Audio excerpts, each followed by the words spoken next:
Hello दोस्तों, आप सभी लोगों का हमारे यूट्यूब चैनल इनोवेटिव एनालिस्ट में बहुत बहुत स्वागत है। मैं उम्मीद करता हूं कि आप सभी लोगों की ज़िंदगी में सारी चीज़ें कुशल मंगल से व्यतीत हो रही हैं और एक बार फिर से आप सभी लोगों का हमारे यूट्यूब चैनल पर बहुत बहुत स्वागत है।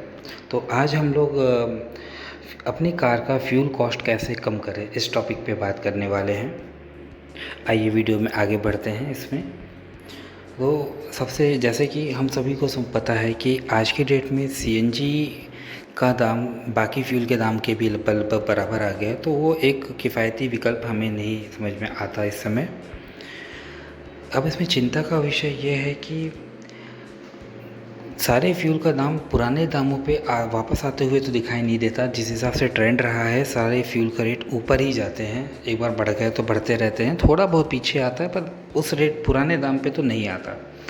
अब ऐसे में जिन्होंने हाल ही में नई सीएनजी कार खरीदी या फिर सीएनजी किट लगवाई अपनी कार में, तो वो अपने आप को मतलब काफ़ी ठगा हुआ सा महसूस कर रहे होंगे। और कुछ भी कहिए, आम आदमी के जेब पे तो उसकी सीधी मार है ही। जैसा कि स्क्रीन पे दिख रहा है आप सभी को कि पेट्रोल, डीजल और सीएनजी का प्राइस लगभग बराबर आ चुका है। अब ऐसे में हर किसी के दिमाग में यही क्वेश्चन आ रहा है कि यार इसका सॉल्यूशन क्या है, क्या सॉल्यूशन हो सकता है। तो चलिए वीडियो में आगे बढ़ते हैं और इसके सॉल्यूशन के बारे में चर्चा करते हैं एक एक करके। सब वीडियो में आगे बढ़ने से पहले मैं आपको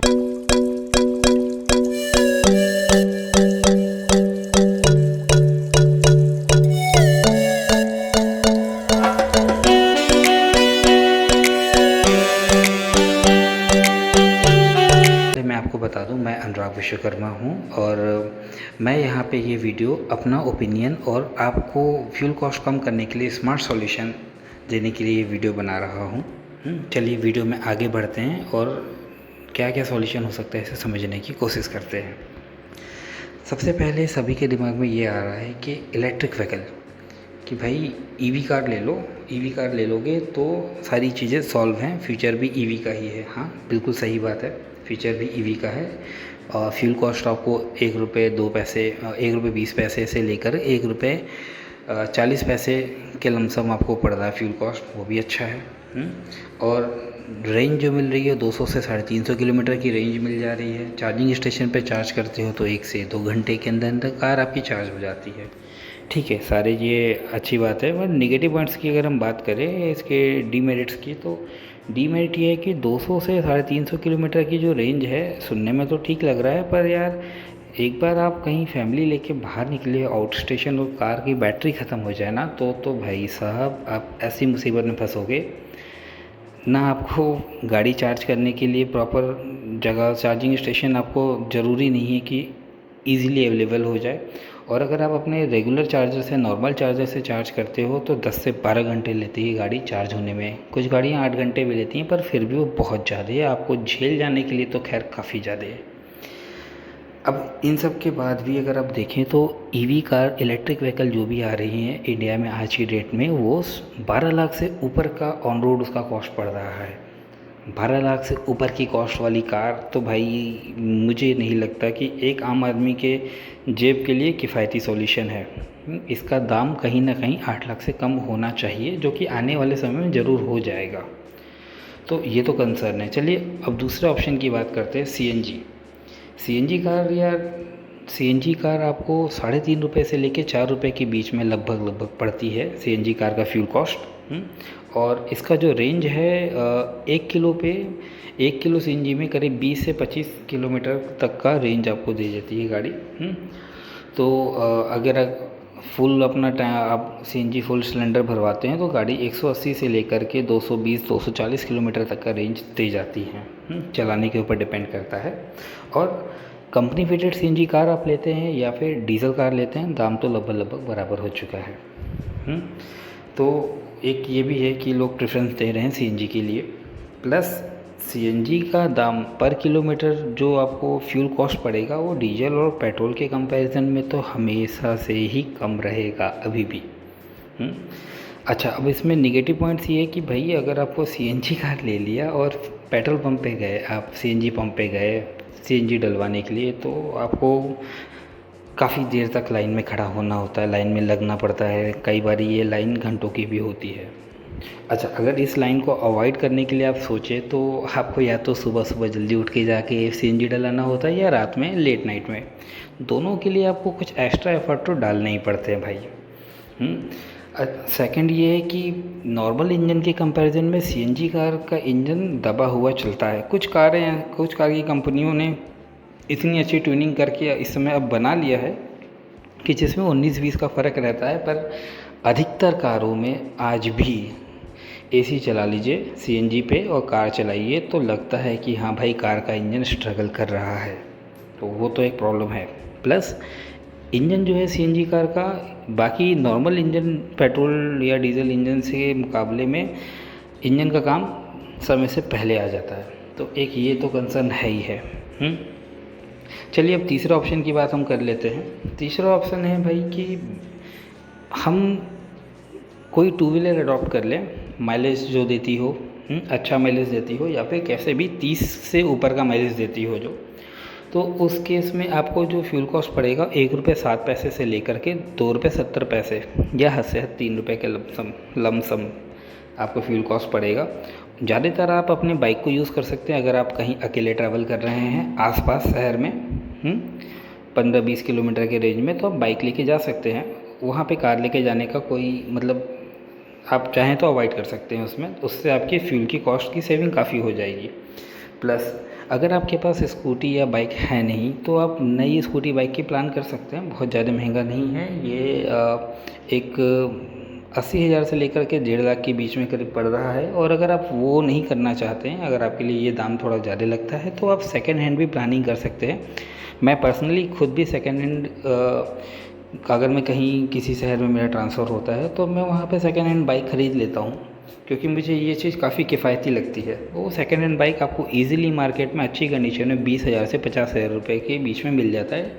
पर हाँ, सेकेंड हैंड बाइक ख़रीदने से पहले उसके कागज़, पेपर्स और आप मैकेनिक को पूरा प्रॉपर चेक कराने के बाद ही लें, ताकि आप ठगी से बच सकें।